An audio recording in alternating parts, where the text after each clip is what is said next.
Let's take a look at how to install NovaTalk on your Android handset. First of all, ensure that you have a Gmail or email account associated with your handset.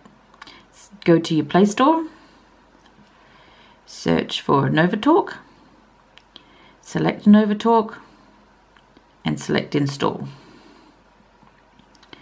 Accept.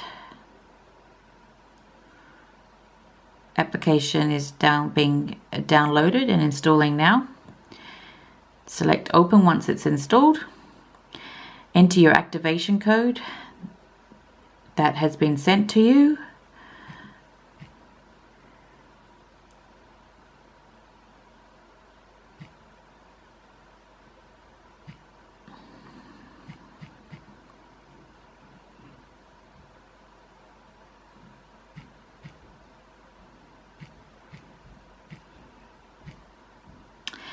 Once you've entered your activation code, select Activate.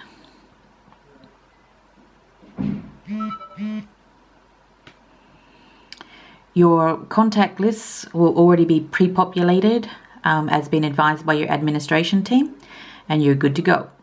Thank you.